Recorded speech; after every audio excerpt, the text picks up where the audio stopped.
પદ પંકજરાંતે અદ્યૈવ મે વિશતુ ન સરાજહંસ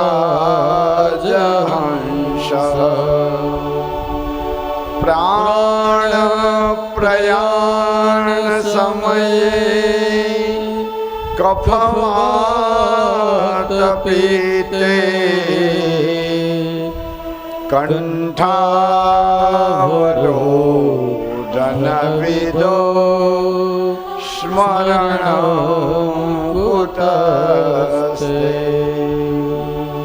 ચિંતા સંતાનહંતારો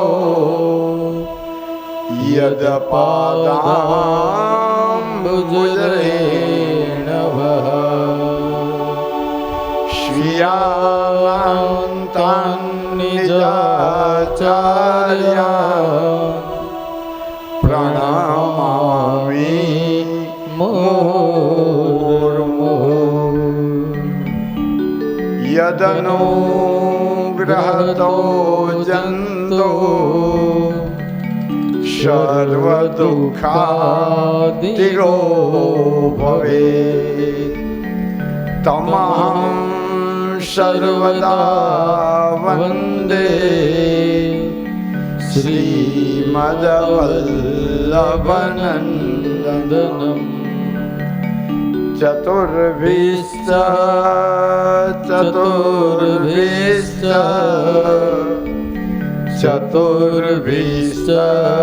ત્રિભિસ્તથા ષડભૈર્વિરાજતે યોષો પંચધાર હૃદયે મમ પ્રભુર્નંદકુમારો મે સ્વામિની વૃષભાનુજા કૃતાર્થોહમ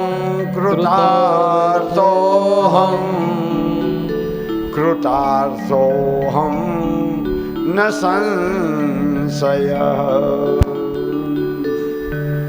શ્રી સદગુરુદેવ કી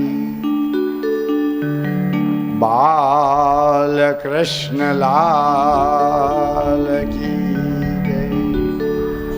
શ્રી ગિરિરાજ ધરણ કી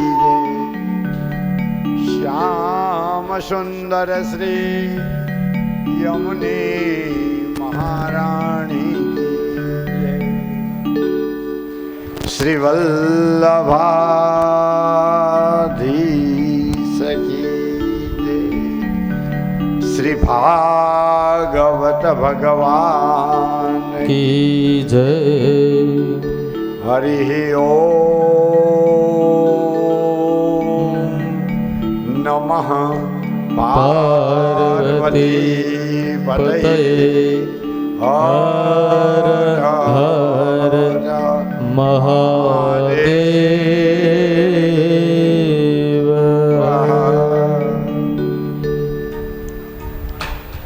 માતા પિતાના ચરણારવિંદની અંદર દંડવત નમસ્કાર.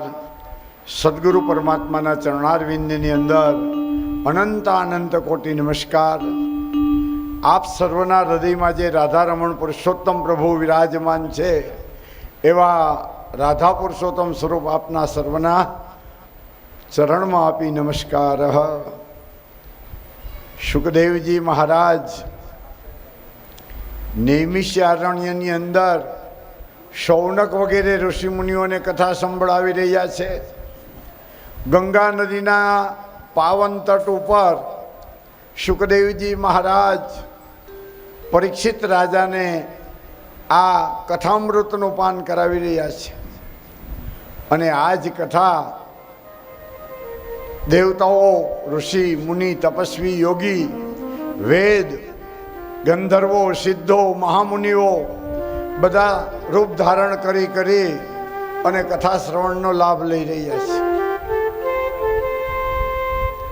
ભગવાન શ્રી હરિ નું વાંગ્મય મૂર્તિ સ્વરૂપ ભગવાનનું સંપૂર્ણ તેજ જે ગ્રંથની અંદર પધરાવેલું છે એ ગ્રંથ કોઈ સામાન્ય પુસ્તક કે ચોપડી ન રહેતા સાક્ષાત શ્રી હરિનું વાંગ્મય મૂર્તિ સ્વરૂપ બની ગયેલું છે. આવા કથાના પ્રારંભે ભગવાન શ્રી હરિનું નામ સ્મરણ કરીએ અને આપણા ભટકતા ચિત્તને, આપણા ભટકતા મનને કથાની અંદર પ્રસ્થાપિત કરીએ. નારાયણ દીન દયાલ ભજ મન રાધે ગોવિંદા. હે નારાયણ દીન દયાલ ભજ મન રાધે ગોવિંદા. રાધે ગોવિંદા ભજો રાધે ગોવિંદા. રાધે ગોવિંદ ભજો રાધે ગોવિંદા. રાધે ગોવિંદ ભજો રાધે ગોવિંદા. રાધે ગોવિંદ ભજો રાધે ગોવિંદા. નારાયણ દીન દયાલ ભજો રે મન રાધે ગોવિંદા. નારાયણ દીન દયાલ ભજ મન રાધે ગોવિંદા. નારાયણ દીન દયાલ ભજો રે મન રાધે ગોવિંદા. હે નારાયણ દીન દયાલ ભજ મન રાધે ગોવિંદા. રાધે ગોવિંદા ભજો રાધે ગોવિંદા. રાધે ગોવિંદ ભજો રાધે ગોવિંદા. રાધે ગોવિંદ ભજો રાધે ગોવિંદા. રાધે ગોવિંદ ભજો રાધે ગોવિંદા. નારાયણ દીન દયાલ ભજો રે મન રાધે ગોવિંદા. નારાયણ દીન દયાળ ભજો મન રાધે ગોવિંદા. નારાયણ દીન દયાલ ભજો રે મન રાધે ગોવિંદા. નારાયણ દીન દયાળ ભજો મન રાધે ગોવિંદા. નારાયણ દીન દયાલ ભજો રે મન રાધે ગોવિંદા. નારાયણ દીન દયાળ ભજો મન રાધે ગોવિંદા. કૃષ્ણ કનૈયા. લાલ કી જય. આજની કથાનો પ્રારંભ 8મા સ્કંદથી થાય છે અને 8મો સ્કંદ એ મન્વંતરની લીલા કીધેલી છે. અને આપણા શ્રીજી બાવાનું જમણું સ્તન એ એનું સ્વરૂપનું અંગ રહેલું છે. દ્વાદશાંગો વે પુરુષ, ભગવાનના જે 12 અંગ કીધા એમાં જમણું સ્તન એ 8મો સ્કંદ કહેવામાં આવેલો છે. મહાપ્રભુજીએ સુબોધીની ટીકા લખી અને એમાં ભગવાનની જે ભાગવતની અંદર જુદી જુદી લીલા વર્ણવેલી છે એ લીલાનું ભાષ્ય લખીને આપણને સરળ ભાષામાં સમજાવેલું છે કે કઈ લીલાની પાછળ ભગવાનનો શું ઉદ્દેશ્ય છે, ભગવાન શા માટે આવી લીલાઓ કરી રહ્યા છે. કર્તુમ અકર્તુમ સર્વથા કરતું સમર્થ. ભગવાન કેવા છે? કરવાનું પણ કરી શકે, અશક્ય વસ્તુને પણ શક્ય બનાવી શકે અને જે કર્મ પોતાની ઈચ્છા અનુસાર કરે છે. સર્વતંત્ર સ્વતંત્ર ભગવાન રહેલા છે.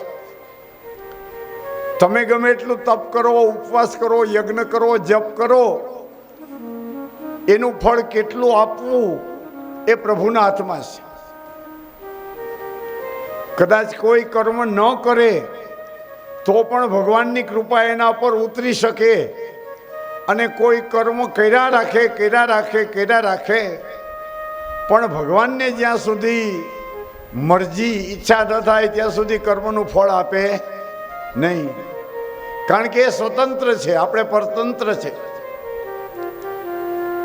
ગીતાજીની અંદર પણ ભગવાને 3 વખત કીધું છે, કર્મણ્યે વાધિકારસ્તે મા ફલેષુ કદાચન.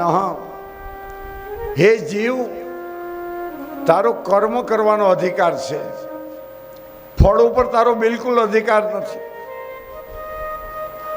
સંસારમાં એવું બને કે તમે કર્મ કરો તો એનું ફળ તમારા ઉપર ઉત્પન્ન થાય છે, ફળ બનતું નથી એવું નહીં. દરેક કર્મનું ફળ ઉત્પન્ન થાય જ છે, પણ એ ફળ ભગવાનની પાસે રહે છે. એ ફળ ભગવાનનો એના ઉપર અધિકાર છે. અને તમને કયા સમયે કેટલું કયા સ્વરૂપે ફળ આપવું એ મારા ઠાકોરજીના હાથની અંદર છે. આપણે કર્મ કરવામાં મશગુલ રહેવા, પણ કેવા કર્મ કરવા? તો કે સદકર્મ કરવા. 4 પ્રકારના કર્મો કીધા છે. નિત્ય કર્મ, પહેલું આવે નિત્ય કર્મ, બીજું આવે નૈમિતિક કર્મ, ત્રીજું આવે કામ્ય કર્મ અને ચોથું આવે સંચિત કર્મ. આ 4 પ્રકારના કર્મો કીધા છે. નિત્ય કર્મ એટલે દરરોજ કરવાનું જે છે, નિયમિતપણે કરવું જ પડે. સવારે ઉઠીએ એટલે સ્નાન કરવાનું જ, આપણી ભગવત સેવા પહોંચવાની જ, આપણો સ્વાધ્યાય, આપણું મનન કરવાનું. આ નિત્ય કર્મ કહેવાય. નિત્ય કર્મ છે એનો કોઈ દિવસ ત્યાગ કરવાનો નથી. ગમે એવી વિકટ પરિસ્થિતિ આવે, પણ જે આપણો નિત્ય નિયમ છે એ તૂટવું જોઈએ નહીં. જો નિત્ય નિયમ આપણો ખંડિત થાય તો શું થાય કે તમારી ભક્તિ જે દ્રઢ બનવી જોઈએ ને, એ આપણી ભક્તિ દ્રઢ બનતી નથી, વિચલિત થઈ જાય છે, હલી જાય છે. એટલે ગમે તેવી વિકટ પરિસ્થિતિ આવે તો પણ પ્રભુ કહે છે કે નિત્ય કર્મનો ત્યાગ કરવો નહીં. બીજું કર્મ કીધું નૈમિતિક. નિમિત્ત માત્રથી જે કર્મ કરવામાં આવે. દરરોજ આપણે ઉપવાસ ન કરતા હોય, પણ એકાદશી આવે, જન્માષ્ટમી આવે, રામનવમી આવે, વામન દ્વાદશી આવે અને નૃસિંહ જયંતિ આવે, ત્યારે ઉપવાસ કરવો ને કરવો, આને નૈમિતિક કર્મ કહેવાય. નિમિત્ત માત્રથી. દરરોજ આપણે મેકઅપ ન કરતા હોય, પણ લગ્નમાં જવું હોય તો આંજણ, પાવડર ને હોનાના દાગીના લોકરમાં મૂક્યા હોય, બધા પહેરીએ જ ને. આને નૈમિતિક કર્મ કહેવાય. નિમિત્તે જે કરવામાં આવે એને નૈમિતિક કર્મ કહેવાય. નિત્ય, નૈમિતિક અને કામ્ય. ત્રીજું કર્મ છે કામ્ય. કામ્ય કર્મ એટલે કે વિશિષ્ટ પ્રકારની કામના, વધારાની કાંઈ ઈચ્છા પૂરી કરવી હોય અને એ ઈચ્છા પૂર્તિ માટે આપણે કર્મ કરીએ, એને કામ્ય કર્મ કીધું છે. દીકરાની સગાઈ ન થતી હોય, મૂર્તિયા આપણે ગોતતા જ હોય, દીકરા દીકરીના લગ્નનો ટાઈમ આવે અને આપણે બધે સગા વાલા મિત્ર મંડળ બધે કહેતા હોય કે ભાઈ મારા દીકરાનું, મારી દીકરીનું હવે કરવું છે, અને આપણે માનવ સહજ બધા પ્રયત્ન કરીએ, છતાં પણ આપણે એમાં સક્સેસ ન થઈએ. એમાં વિઘ્ન આવે, એમાં ઉપાધિ આવતી હોય, એમાં વિલંબ થતો હોય, ત્યારે નૈમિતિક કર્મ કરવા. નૈમિતિક ત્યારે કામ્ય કર્મ કરવું. કામ્ય એટલે કામનાની ઈચ્છાથી. આપણે દીકરીને એમ કહીએ કે બેટા ગોરબાપાએ કીધું કે તારે મંગળ છે, મંગળવાર મોડા કરવાના અને ગાયને ભાખરીને ગોળ આપવો અને ભગવાન મંગળ તરફ મંગળ કરી દેશે. આ જે આપણે કર્મ કર્યું ને એને કામ્ય કર્મ કહેવાય. એ પછી આખી જિંદગી ન કરવાનું હોય. આપણી મનોકામના પૂરી થઈ ગઈ એટલે એ કર્મનું ઉજવણું થઈ જાય. આને કામ્ય કર્મ કહેવાય. અને સંચિત કર્મ, સંચિત કર્મ એટલે અદૃશ્ય કર્મ છે. આપણો જીવાત્મા કાંઈ આ પહેલી વાર ભૂમિ ઉપર નથી આવ્યો. આપણે 84 લાખ યોનિમાં ફરતા ફરતા મનુષ્ય દેહ મળ્યો છે. ક્યારેક કાચબો બન્યા શું, ક્યારેક માછલી, ક્યારેક મચ્છર, ક્યારેક ગાય, ભેંસ, બળદ, આ બધા યોનિમાં આપણે ફરતા ફરતા માણસનો દેહ મળ્યો છે. તો આ બીજા જન્મોમાં, પૂર્વ જન્મમાં આપણે જે સારા નરસા કર્મ કરેલા છે ને, એ કર્મ આપણા ચોપડામાં લખાયેલા છે કે આ જીવે આટલા સારા કામ કર્યા છે અને આ જીવે આટલા પાપ કરેલા છે. તો એ પાપ અને પુણ્ય પૂર્વજન્મના હોય, એ કર્મનું ફળ આપણે આ જન્મમાં પણ ભોગવતા હોઈએ. ઘણા માણસો ખૂબ ભક્તિ કરે, ખૂબ તપ કરે, છતાં પણ એના ઘરમાં સુખ શાંતિ થતી ન હોય. તો એમ નહીં વિચારવાનું કે ભગવાન મારાથી રૂઠેલા છે, કે ભગવાન મારી સામે જોતા નથી. પણ આપણા જે સંચિત કર્મ છે પૂર્વજન્મના, એ પૂર્વજન્મના કર્મના ફળ અત્યારે પાકી રહ્યા છે. અને એટલા માટે આપણે વ્યાધિ, દુઃખ, ગ્લાનિ, ભય, ક્લેશ ભોગવી રહ્યા છીએ. જો સારા કર્મ હોય તો સારું ફળ પ્રાપ્ત થાય, અને ખરાબ કર્મ હોય તો ખરાબ કર્મનું ફળ આપણે ભોગવતા હોઈએ છીએ.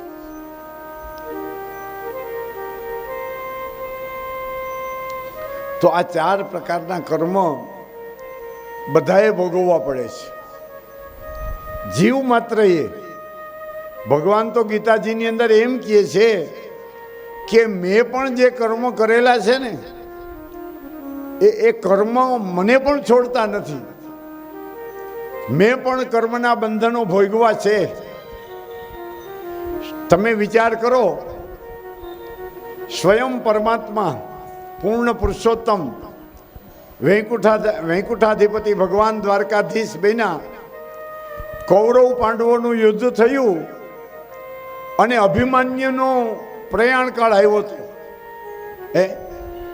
ભગવાનને ખબર હતી કે આજે મારો ભાણેજ, મારા દીકરાથી વાલો અભિમન્યુ આજે વીરગતિ પામવાનો છે. ભગવાન નહોતા જાણતા? ભગવાન સ્વયં ન અટકાવી શકે? જેણે અર્જુનને બચાવ્યો, ભીમને બચાવ્યો, યુધિષ્ઠિર મહારાજને બચાવ્યા, એ અભિમન્યુને ન બચાવી શકે? પણ જે જીવનું જેટલું આયુષ્ય હોય, જેટલો એને યશ મળવાનો હોય, જેટલી એના ભાગ્યમાં કીર્તિ હોય, એટલી એ જીવને ભોગવવી જ પડે છે. દેવા તો પડે છે અંતે, સૌને નડે છે. કરેલા કર્મના બદલા દેવા તો પડે છે. કરેલા કર્મના બદલા દેવાને પડે છે. દેવા તો પડે છે અંતે, દેવા રે પડે છે અંતે, સૌને નડે છે. કરેલા કર્મના બદલા દેવાને પડે છે. કરેલા કર્મના બદલા દેવા રે પડે છે.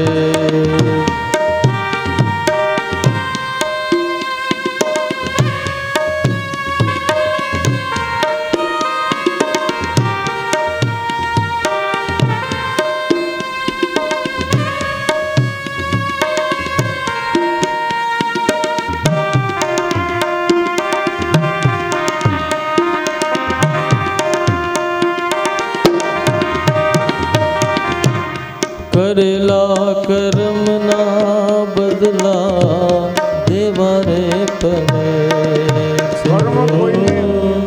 કર્મ કોઈને છોડતું નથી.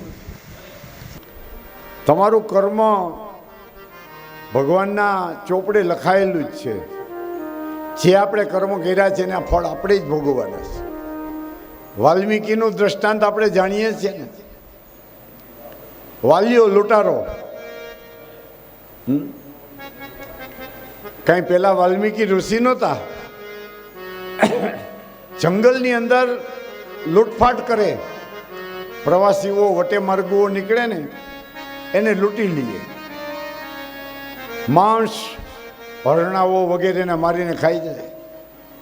શિકારી હતા, ચોર હતા, પાખંડી હતા. અને આ વાલીઓ લૂંટારો લૂંટફાટ કરે એમાં એકવાર નારદ મુનિ નીકળી આવ્યા. નારદ મુનિ જંગલમાંથી પસાર થતા હતા, વાલિયા લૂંટારાને સામે ભેટો થઈ ગયો. આ વાલીઓ કઈ નારદ મુનિને દંડવત નમસ્કાર ન કરે, ચોટલી પકડી લીધી. હે બાવા ઉભો રે, હું છે તારી આ જોડીમાં? ભાઈ હું તો સંન્યાસી છું, મારી પાસે હું હોય? મારી પાસે ભગવાનનું નામ છે, લૂંટાય તો લૂંટી લે. મારા હાથમાં કાંઈ નથી, દાગીના નથી, મારી પાસે જોડી નથી, એક પાણી પીવાનું કમંડળ છે, તુંબડું.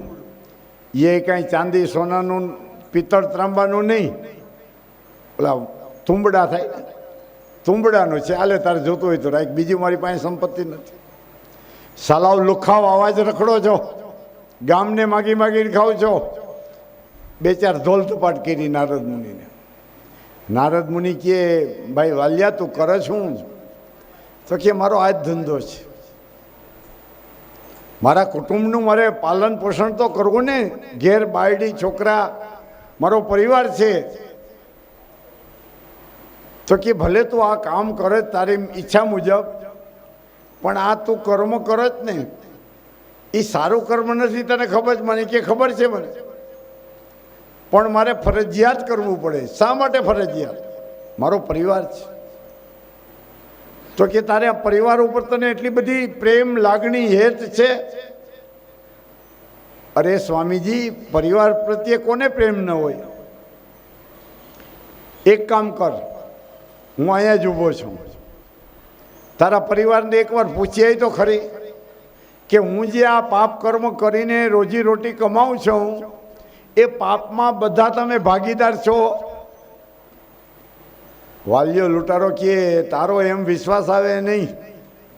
એટલે દોયડું લઈ અને વડલાના ઝાડની હારે નારદ મુનિને બાંધી દીધા.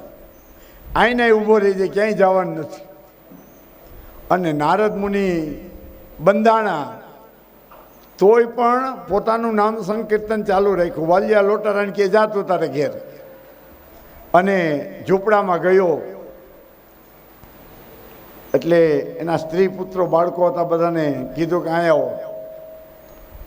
તમને ખબર છે ને હું જંગલમાં રખડું છું, શિકાર કરું છું, વટે માર્ગુઓ પ્રવાસીઓને લૂંટી લઈ અને પૈસા લઈ આવું છું. આ હું જે કર્મ કરું છું એમાં તમારા બધાનો ભાગ છે. તો પેલી વેલી ઘરવાળી બોલી, ના હોય કે એ અમે નથી તને કહેતા કે ચોરી લૂંટફાટ કરે છે. આ તારા કર્મો તારે ભોગવવાના છે.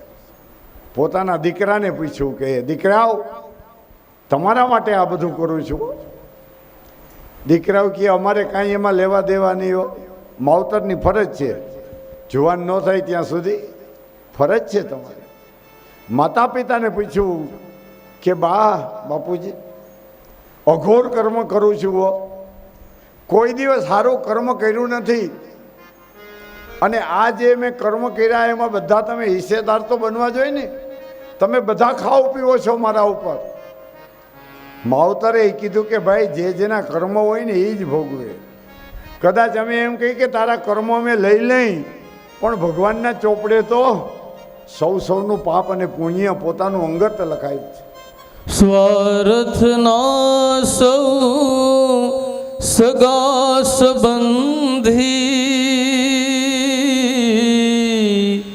સ્વાર્થની છે દુનિયા અંધી વાલા વેરી થાતા જગતમાં સરી જતું જ્યાં સ્વાર્થ કહો ને ક્યાંથી રીજે ઘનશ્યામ કહો ને ક્યાંથી રીજે ઘનશ્યામ. ઘનશ્યામ ભગવાન કેમ રીજે?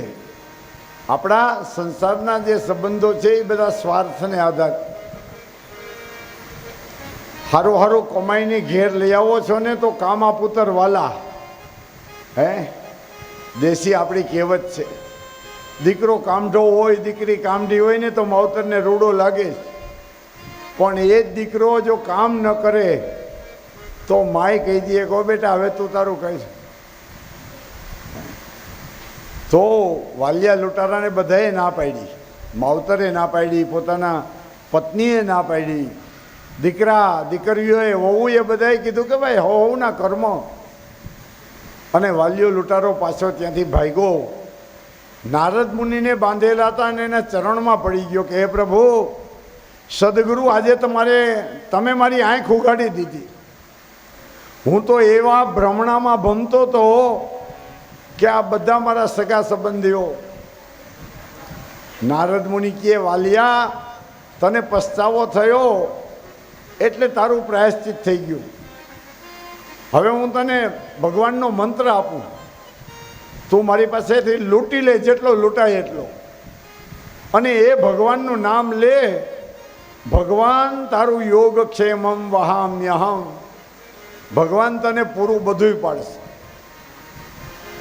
તારે કાંઈ બીજો પ્રયત્ન કરવાનો નથી, ભગવાનનું તો એકવાર નામ તો લે. અને આ વાલિયા લૂંટારાને નારદ મુનિએ મંત્ર આપ્યો રામ રામ રામ. આ બિચારો અભણ ગમાર તો રામ રામ બોલતા બોલતા મરા મરા મરા મરા રામ રામ રામમાંથી મરા મરા થઈ ગયું. રામ રામ રામ રામ રામ રામ રામ રામ. અને એવી ધૂન મચાવી, એવો ધૂન મચાવી કે કરેલા જે કર્મો હતા ધીમે ધીમે બળવા લાગ્યા, બળવા લાગ્યા, બળવા લાગ્યા. અને ભગવાન રામચંદ્રજીની એવી કૃપા થઈ કે આજ વાલિયા લૂંટારાને તો કે બ્રહ્મ જ્ઞાન પ્રાપ્ત થઈ ગયું, ભગવાનનો સાક્ષાત્કાર થયો રામચંદ્રજીનો. અને રામચંદ્રજી એ વાલ્મીકી ઋષિને દર્શન આપ્યા અને કીધું કે મહર્ષિ વાલ્મીકી, તમારામાં હું એવું તેજ પધરાવું છું કે તમે આદિ કવિ તરીકે પ્રસિદ્ધ થશો અને મારો યશ એવો ગાશો કે આખી દુનિયા તમને યાદ કરશે. આ માણસનું કર્મ.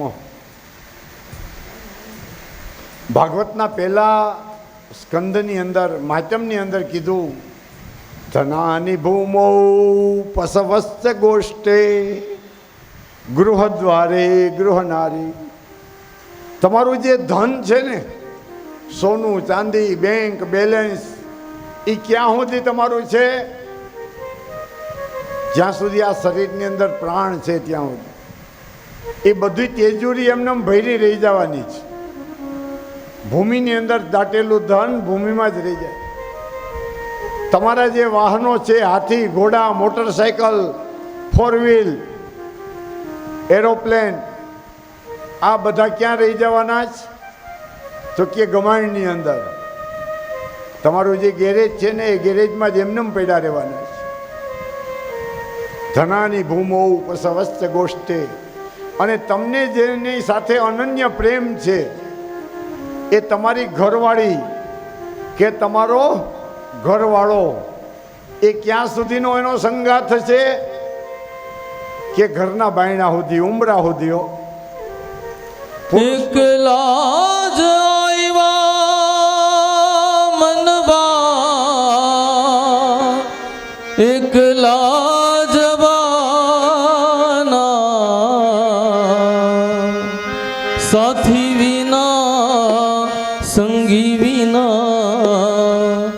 એકલા જવાના એકલા જવાના એકલા જ આવ્યા મનવા એકલા જવાના સાથી વિના સંગી વિના એકલા જવાના એકલા જવાના ઓ એકલા જવાના એકલા જવાના કાળજાની કેડીએ કાયાના તાતણે કાળી કાળી વાદળી કાયાના સાથ દે કાળજાની કેડીએ કાયાના તાતણે કાળી કાળી વાદળી છાયાના સાથ દે છાયાના સાથ દે ભલે પોતાના જ પંથે પોતાના વિનાના સાથી વિના સંગી વિના એકલા જવાના એકલા જવાના ઓ એકલા જવાના એકલા જવાના એકલું જવું ને એકલું આવવું. આ સૃષ્ટિના નિર્માતાએ ભગવાને એવી કળા કરી છે કે ગમે એટલું ધન હોય, ગમે એટલું ઐશ્વર્ય હોય, ગમે એટલા દીકરા વહુ દીકરાના દીકરા તમારી સંપત્તિ હોય ને એ કાંઈ ભેગું લઈ જઈ શકાતું નથી. ગમે એટલું હોય અહીંયા મૂકીને જવાનું છે. સિકંદર આ આખા વિશ્વને જીતી લીધું અને આખા વિશ્વને જીતી લીધું અને જ્યારે મરણ સમય આવ્યો ને તો ખાલી હાથ હતા. અહીં મરનારની પાછળ કોઈ મરતા તો નથી, પણ સ્મશાનની રાક્ષને પણ કોઈ અડતા નથી. તમે જેને મારા મારા કરીને ચોટો છો ને એ સ્મશાનમાં તમારી રાખ પડી છે ને તો એને અડ્યા છે તો આવીને માથાબોળ નાહે. હે ગમે એટલો પ્રેમ હોય, ગમે એટલી લાગણી હોય, ગમે એટલી મમતા હોય, પણ એ મમતા ક્યાં સુધી છે? યાવદ જીવો નિવસતિ દેહે યાવદ જીવો નિવસતિ દેહે તાવદ પૃચ્છતિ યે મત્તમ. આજ ખોડિયામાંથી પ્રાણ વયો જાય પછી દીકરા ને વહુ કે જટ કરો હાલો તો ચિઠ્ઠી ફાટશે ઉપર વાળાની અને વેળા થશે તારે જવાની. સગું કુટુંબ બધું ભેગું મળીને ચમચી પાણી પાવાની. આ લોટ પાણીનો લાડવો મૂકશે અને જરૂર હશે તારે નહીં ખાવાની. 5-25 ભેગા મળીને કરશે ઉતાવળ કાઢી જવાની. ઓ લોટ પાણીનો લાડવો મૂકશે જરૂર હશે તારે નહીં ખાવાની. લાકડા ભેગો બાળી દેશે હશે ઉતાવળ એને નાવાની. આવું સંસાર છે ભાઈ. પ્રાણની સગી છે આ દુનિયા પલમાં બધું ભૂલી જવાની. 5 દિવસ તારી મોકાણ માંડશે પછી મિષ્ટાન ખાવાનું. પછી તો મિષ્ટાનની રમઝટ બોલે હો. આ હોગ છે ને કેટલા દી રહીએ? 2-5 દિવસ. પછી દાડામાં એમ કહે કે હવે પરાયણે ખાવું પડશે. હે, હું નહીં મૂકીએ આપણે? હાસતો હશે, ખરાબ વસ્તુ હશે દૂર કરશું, અને સારી વસ્તુ હશે એ ખાશું. એટલે આ સંસારના સંબંધોને મિથ્યા કીધા છે. તો આ કર્મના બંધનો દરેકને ભોગવવાના છે. સુખદેવજી મહારાજ હવે એક હાથીની અને મગરની કહાની કહે છે. હે, હાથી ને મગર. ત્રિકુટ નામનો પર્વત, એને 3 શિખર, એક સોનાનું, એક ચાંદીનું અને એક ત્રાંબાનું. ત્રિકુટ પર્વત, અને એવો રમ્ય પર્વત કે એની અંદર 56 ભાર વનસ્પતિઓ ઉગેલી છે. એની બખોલોની અંદર અનેક પ્રકારના સિંહ, વાઘ, વરુ પ્રાણીઓનો વસવાટ રહેલો છે. નીચે મોટું એવું સરોવર છે, અને સરોવરની અંદર તો કે સોનેરી કમળો, નીલા કમળો, ગુલાબી કમળ, આવા અનેક પ્રકારના કમળ ઉગેલા છે. અને સરોવરને કાંઠે કાંઠે તો કે અનેક પ્રકારની વનરાઈ લાગેલી છે. એવું રમ્ય, એવું દિવ્ય લાગે આ સરોવર કે માણસો ત્યાં પર્યટન કરવાને માટે જાય. આ ત્રિકુટ પર્વતની અંદર એક ગજેન્દ્ર નામનો હાથી રહે. હાથીનો રાજા. ગજ, ગજ એટલે હાથી, અને ઇન્દ્ર એટલે એનો રાજા. આ ગજેન્દ્ર હાથી રહે. એનો બહુ મોટો પરિવાર, અનેક હાથણીઓ, અનેક મદનિયાઓ, અનેક એના બાળ બચ્ચા, આ આખો પરિવાર 100-150 માણસનો પરિવાર. અને આ હાથી યુવાન મદોન્મત્ત બનીને આખા વનની અંદર વિહાર કરે, અને આ સરોવરમાં જલ ક્રીડા કરવાને માટે આવ્યો. હાથીને સૌથી વધારે જલ પ્રિય. જ્યાં પાણી ભરાયેલું હોય, નદી હોય, સરોવર હોય, તો હાથી એમાં ઉતરે અને એમાં ક્રીડા કરે. સૂંઢમાં પાણી ભરે અને હાથણીઓ ઉપર છાંટે. કમળ તોડી અને હાથણીઓ ઉપર છાંટે. હાથણીઓ પોતાની સૂંઢમાં પાણી ભરી અને હાથી ઉપર છાંટે. જળ ક્રીડા કરે. અને કેવું સુમધુર જળ હતું કે તમે એક આચમન કરો પણ તમારી તૃષા, તમારી તરસ સમાપ્ત થઈ જાય. અને આ ત્રિકુટ પર્વતની નીચે જે મોટું સરોવર હતું, હાથીનો પરિવાર ત્યાં જલ ક્રીડા કરવાને માટે આવ્યો. આ સરોવરનો રાજા મગર હતો. મગરમચ્છ, બહુ મોટું મગર, અને એનો પણ બહુ મોટો પરિવાર. હવે હાથીની અંદર આ ક્રીડા કરતા જોયો, અને મગરને ઈર્ષા થઈ કે મારા ક્ષેત્રની અંદર આ હાથી ક્યારે આવી ગયો? હાથી છે એ વનનો રાજા છે, પાણીનો રાજા મગર છે કે મારા ગામમાં મારા સત્તા ઉપર શા માટે આવ્યો? અને એ મગરે હાથીનો પગ પકડી લીધો, જમણો પગ, અને એવો પકડ્યો કે હાથીના પગમાંથી રક્તપ્રપાત, લોહી નીકળવા માંડ્યું. અને હાથી એને છોડાવવા માટે પ્રયત્ન ખૂબ કરે, બરાડા પણ નાખે, ગંજારવ કરે, પણ ઓલો મગર એને છોડે નહીં. મગર સરોવર તરફ ખેંચી જાય, અને હાથી છે ને એ કિનારા ઉપર જવા માટે આમ દોડે. બંનેનો યુદ્ધ થયું. આને કહેવાય ગજગ્રાહ. હાથી ને મગરનું યુદ્ધ. હે, તો આવી રીતે ગજગ્રાહ થયો.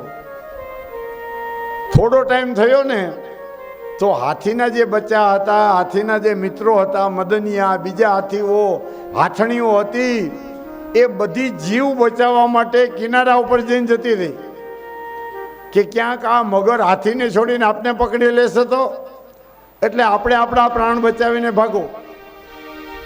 હાથીનો પરિવાર બધો દૂર થઈ ગયો. ધીમે ધીમે કરતા કરતા હાથીની જે શક્તિ હતી ને, શરીરની શક્તિ, તો શરીરની શક્તિ ધીમે ધીમે ક્ષીણ થઈ.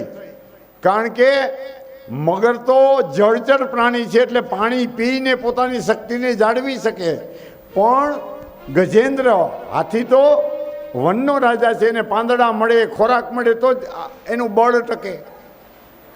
પાણીમાં તો કંઈ મળે નહીં, એટલે નિર્બળ બન્યો. પેલો પોતાનો પરિવાર ઉપર જેને અહંકાર હતો એ પરિવાર છૂટી ગયો. પછી પોતાના બળ ઉપર જેને શ્રદ્ધા હતી એ પોતાનું બળ પણ છૂટવાને માટે લાગ્યું. હવે જ્યારે નિર્બળ બનેલો હાથી હતો, માણસ ક્યાંય ન પહોંચે ને ત્યારે ભગવાનને યાદ કરે. જોજો, જ્યાં સુધી પોતાના પરિવાર હોય, પોતાનું કુટુંબ હોય, પોતાનું ફ્રેન્ડ સર્કલ હોય, પોતાની સત્તા હોય, ત્યાં સુધી તો બધા પ્રયત્ન માણસ કરે. એમ હાથીએ બધા પ્રયત્ન કરી જોયા. હવે કોઈ ઉપાય મળતો નથી, એટલે શું કર્યું હાથીએ? તો કે જે કમળ ઉગેલા હતા એ કમળ ઉખેડ્યા પોતાની હોંડથી, ઊંચો સૂંઢ કરી અને ભગવાનને આર્તનાદપૂર્વક ભગવાનની સ્તુતિ કરી કે હે પ્રભુ, આમાંથી હવે મને બચવાનો ઉપાય નથી, તમે મારી રક્ષા કરો. હે ગોવિંદ હે ગોપાલ અબ તો જીવન હારે. गोविंद है गोपाल अब तो जीवन हारे. હે ગોવિંદ રાખો શરણ અબ તો જીવન હારે. રાખો શરણ अब तो जीवन हारे. હે ગોવિંદ હે ગોપાલ અબ તો જીવન હારે. गोविंद है गोपाल अब तो जीवन हारे. આ જીવ માત્રનું આવું છે. જ્યાં સુધી આપણું બળ હોય, આપણી બુદ્ધિ હાલતી હોય, ત્યાં સુધી ભગવાન યાદ આવતા જ નથી. હે, જ્યાં સુધી આપણી સત્તા હોય, આપણો પૈસો હોય, આપણો પરિવાર હોય, ત્યાં સુધી ભગવાન યાદ આવતા નથી. જ્યારે આ બધામાંથી આપણે છૂટી જઈએ ત્યારે એમ થાય કે હવે ભગવાનને બોલાવીએ. અને આ ગજેન્દ્રએ તો કે કમળ તોડ્યું અને ઊંચી સૂંઢ કરીને ભગવાન શ્રી હરિને યાદ કર્યા. અને ગોવિંદ પ્રભુ હરિ હો બોલ્યા, અને હજી રી બોલે ને ત્યાં તો વૈકુંઠમાં ભગવાનનો સાથ પહોંચી ગયો. ગજેન્દ્રનો અવાજ ત્યાં વૈકુંઠમાં સંભળાણો. અને હજી ગજેન્દ્ર હરી બોલે ને ત્યાં તો ભગવાન ગરુડ ઉપર અસવાર થઈ અને આ સરોવરના કિનારા ઉપર આમ આકાશમાં દેખાઈ ગયું. દ્વારિકા મેં શબ્દ ગયો સોર ભયો ભારે. द्वारिका में शब्द गयो सोर भयो भारी. દ્વારિકા મેં શબ્દ ગયો સોર ભયો ભારી. द्वारिका में शब्द गयो सोर भयो भारी. શંખ ચક્ર ગદા પદ્મ ગરુડ લઈ સિધારે. શંખ ચક્ર ગદા ગરુડ લઈ સિધારે. હે ગોવિંદ હે ગોપાલ અબ તો જીવન હારે. हे गोविंद हे गोपाल अब तो जीवन हारे. અને ભગવાન ક્યારે તમારી રક્ષા કરે? બધો આશ્રય તમે છોડી દો. તમારી જે શક્તિ છે એનો ગર્વ તમે છોડી દો ને ત્યારે ભગવાન આવીને ઊભા રહીએ. જ્યાં સુધી તમને તમારા ધનનો મદ હોય, તમને એમ હોય કે મારું ધન મને બચાવી લેશે, મારું શરીર બચાવી લેશે, મારો પતિ, મારો ભાઈ, મારો પરિવાર મને બચાવી લેશે, ત્યાં સુધી ભગવાન આવતા નથી. ભગવાન કે જીવ તારી કેપેસિટી પૂરી થાય ને અને તને બીજા કોઈમાં વિશ્વાસ ન હોય ને ત્યારે મને યાદ કરજે, ત્યારે હું આવીશ. દ્રૌપદીનું દ્રષ્ટાંત છે. હે, દ્રૌપદીના પેલો દુશાસન ચીર ખેંચતો હતો ને તો પેલા પાંડવોની સામે જોયું દ્રૌપદીએ. એને એમ હતું કે ભીમસેન મહાબળવાન છે અને ગાંડીવધારી અર્જુન છે, ધર્મરાજા યુધિષ્ઠિર છે, મારે તો 5 પતિ છે, કોક તો બચાવશે ને. પોતાના પતિની સામે જોયું, ભગવાન ના આવ્યા. દ્રૌપદીને પોતાના ઉપર આત્મવિશ્વાસ હતો કે હું મારી રીતે રક્ષા કરી લઈશ. અગ્નિની પુત્રી છું. કોની દીકરી છે? અગ્નિની. પણ દ્રૌપદી પોતે પણ પોતાની સુરક્ષા કર્યાની. દ્રૌપદીને એમ હતું કે હાડી છે ને, હાડીમાં મોઢેલી હોય ને તો બાયુને ટેવું હોય મોઢામાં નાખવાની, દબાવી રાખે આમ છેડો હોટ ઉડે નહીં એટલે પહેરે છે ને સાડી. હવે તો ડ્રેસ વાળીઓને ક્યાં આવે, હે ડ્રેસમાં ક્યાં માથે ઓઢવા પણ દ્રૌપદી સાડી પહેરતા હતા ને એ સાડી એને દાંતમાં ભરાવેલી, મોઢામાં ભરાવેલી હતી, બે દાંતની વચ્ચે, કે અહીંથી નીકળે નહીં ત્યાં સુધી પણ પ્રભુ પધાર્યા નહીં. અને દ્રૌપદી બોલી કે હે કેશવ, અને બોલી એ ભેગું તો ભગવાન ત્યાંથી પ્રગટ થઈ, આસંગ ચક્ર ગદા પદ્મ ધારણ કરીને આકાશમાં દેખાણા. એક પછી એક ચીર પૂરવાને માટે લાગ્યા. દુષ્ટ દુશાસન જેવી હાડી ખેંચે તો બીજી પહેરાઈ જાય. હો પાંચે પાંડવો સભામાં બેઠા, સૌના હાથ પડી ગયા હેઠા. કૌરવ કૃત્યો કરી રહ્યા કાળા, મારી સામું જુઓ ને મોરલીવાળા, મારી સામું જુઓ ને મોરલીવાળા. કર્મનું ફળ આજ. મોરલીવાળો ક્યારે આવે? મોરલીવાળો તો ત્યારે આવે જ્યારે તમે એની હારે સંબંધ રાખેલું હોય તો. દ્રૌપદીનું ચીરહરણ થતું હતું અને પ્રભુ પધાર્યા. પણ શા માટે પધાર્યા એનો એક ઇતિહાસ.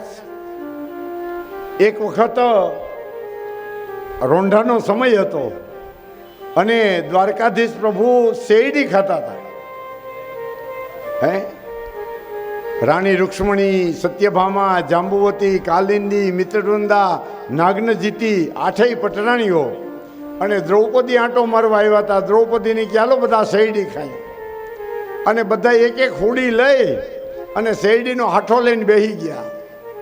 દ્વારકાધીશ પ્રભુ હિંડોળા ઉપર હિંચકતા શેરડી ખાઈ રહ્યા છે. અને આ બધી પટરાણીઓની સાથે દ્રૌપદી પણ શેરડી આરોગે છે. અને દ્વારકાધીશ બધાની અરે વાતો કરતા કરતા શેરડીનો ગાંઠો કાપવા ગયા ને તો પોતાની આંગળીમાં હોડી બેસી ગઈ અને આમ કરે ને તા લોહીની ધારા ટપ ટપ ટપ ટપ કરતા લોહીના બિંદુ પડવા માંડ્યા. રાણી રૂક્ષ્મણીએ જોયું, સત્યભામાએ જોયું, દોડીને સીધા દ્વારકાના મેલમાં ગયા કે ક્યાંયથી પાટાનું ચીથડું મળે ને તો ગોતીને બાંધી દઉં. અને રાણી રૂક્ષ્મણી પોતાનો કબાટ ખુલે ને તો સામે હાડીઓની આમ લાઈન છે, લાખની, 5 લાખની, 10 લાખની, 50 લાખ. દ્રૌપદી કહે કે આ બગાડાય, આ તો લગ્ન પ્રસંગમાં પહેરવાની છે. બીજું ખાનું જોયું, એમાં પણ બીજા કપડાં હતા, પણ બધા કિંમતી કપડાં. રૂક્ષ્મણીએ વિચાર કર્યો કે આ તો બધા કિંમતી છે, અને હોનાની દ્વારકા હોય ત્યાં કાંઈ ચીથરા મળે? ચીથરા તો કોની ઘેર હોય? તમારા મારા જેવાની ઘેર ચીથરા ત્યાં દ્વારકામાં હોય? હે આપણે તો હાથ નાખીને ચીથરું જ આવે. હે અને આ બધી રાણીઓ તો ત્યાં પાટા ગોતતી હતી ને, તો દ્રૌપદીએ વિચાર ન કર્યો કે મારા પ્રભુ માટે હું ક્યાંકથી ગોતી આવું. એને તો પોતાની સાડી હતી ને, એ સાડીનો છેડો ફાડી નાખ્યો અને દ્વારકાધીશ પ્રભુની આંગળી પર વીંટવા માંડી. 9 આટા વીંટા અને દ્વારકાધીશ પ્રભુનું રક્ત બંધ થઈ ગયું. રૂક્ષ્મણીને, સત્યભામાને બધી આવી. દ્વારકાધીશ કાંઈ બોલ. જય જય રામ, શ્રી રામ જય રામ. જો વિપુલભાઈ ગાઓ ગીત. ગોવિંદ ગોપાલ ગાવો, જય જય ગોવિંદ ગોપાલ ગાવો. જય જય ગોવિંદ ગોપાલ ગાઓ, જય જય ગોવિંદ ગોપાલ प्रभु आकर के दरस दिखाओ, प्रभु आकर के दर्श दिखाओ, प्रभु आकर के दरस दिखाओ, प्रभु आकर के दर्श दिखाओ। जय जय गोविंद गोपाल गाओ, जय जय गोविंद गोपाल गाओ, जय जय गोविंद गोपाल गाओ, जय जय गोविंद गोपाल गाओ, जय जय गोविंद गोपाल गाओ, जय जय गोविंद गोपाल गाओ। गोविंद हरे गोपाल हरे गोविंद हरे गोपाल हरे, गोविंद हरे गोपाल हरे गोविंद हरे गोपाल हरे। जय जय प्रभु दीन दयाल हरे, जय जय प्रभु दीन दयाल हरे, जय जय प्रभु दीन दयाल हरे, जय जय प्रभु दीन दयाल हरे। जय जय गोविंद गोपाल गाओ, प्रभु गोविंद गोपाल गाओ, जय जय गोविंद गोपाल गाओ, जय जय गोविंद गोपाल गाओ, हो गोविंद गोपाल गाओ, जय जय गोविंद गोपाल गाओ, जय जय गोविंद गोपाल गाओ, जय जय गोविंद गोपाल गाओ। श्रीमन्नारायण नारायण हरि हरि, नारायण नारायण हरि हरि, तेरी लीला सबसे न्यारी जय हो। न्यारी हरि हरि, तेरी लीला सबसे न्यारी न्यारी हरि हरि। हरि ओम नमो नारायणा, ओम नमो नारायणा, हरि ओम नमो नारायणा, हरि ओम नमो नारायण, ओम नमो नारायण, हरि ओम नमो नारायण। भजो नारायण नारायण हरि हरि, भजो नारायण नारायण हरि हरि, भजो नारायण नारायण हरि हरि, भजो नारायण नारायण हरि हरि, श्रीमन्नारायण नारायण हरि हरि, नारायण नारायण हरि हरि, श्रीमन्नारायण नारायण हरि हरि। કૃષ્ણ કનૈયા લાલ કી જય। માતા અદિતિએ વિચાર કર્યો કે મારા પુત્રોનું કલ્યાણ થાય એવો મારે કંઈક ઉપાય કરવો। કશ્યપ મુનિની પાસે ગયા, દેવતાઓને બધા ભેગા કર્યા અને ભગવાન શ્રી હરિની સ્તુતિ કરી કે પ્રભુ સ્વર્ગમાંથી અમારા દેવતાઓ, અમારા દીકરાઓ પૃથ્વીલોક પર આવી ગયા છે, એને પાછું પુનઃ સ્વર્ગની પ્રાપ્તિ થાય એવો ઉપાય બતાવો। ક્ષીરસાગર ઉપર બધા દેવતાઓ, ઋષિ, મુનિ, તપસ્વી, યોગીઓ ભેગા થયા અને ક્ષીરસાગર ઉપર નમસ્કાર કરી અને ભગવાનની સ્તુતિ કરી। ભગવાન ચતુર્ભુજ સંગ ચક્ર ગદા પદ્મ વનમાલા વિભૂષિત ભગવાન પ્રગટ થયા અને દેવતાઓને કીધું કે હે દેવતાઓ, તમારો મનોરથ મેં જાણ્યો છે, પણ અત્યારે સમય આ લોકોનો ચાલે છે, રાક્ષસોનો, દાનવોનો, અસુરોનો, એટલે બલિરાજા તપ કરે છે અને બલિરાજા રાજ ભોગવે છે। પણ એક કામ તમે કરો, આ બલિરાજાની સાથે તમે મિત્રતા કરો, એની સાથે જે આ દુશ્મનાવટ છે ને છોડી દો અને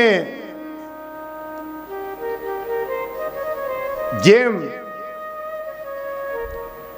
આ મિત્રતા કરવાથી તમને તમારું સ્વર્ગ હું અપાવીશ. અને અમૃતનું મંથન કરો. આ ક્ષીરસાગર છે ને, દરિયો, એને વલોવો. એમાંથી જે રત્નો નીકળશે એમાંથી અમૃત નીકળશે અને તમને હું અમૃત પાન કરાવીશ. અને આ જે દૈત્યો છે, દાનવો છે, રાક્ષસો છે, એ અમૃત મંથનના, સમુદ્ર મંથનના કષ્ટમાંથી મુક્ત થશે. એ માત્ર શ્રમ ભોગવવાવાળા થશે. એટલે ભગવાને ઉપાય બતાવ્યો ક્ષીરસાગરને મથવાનો.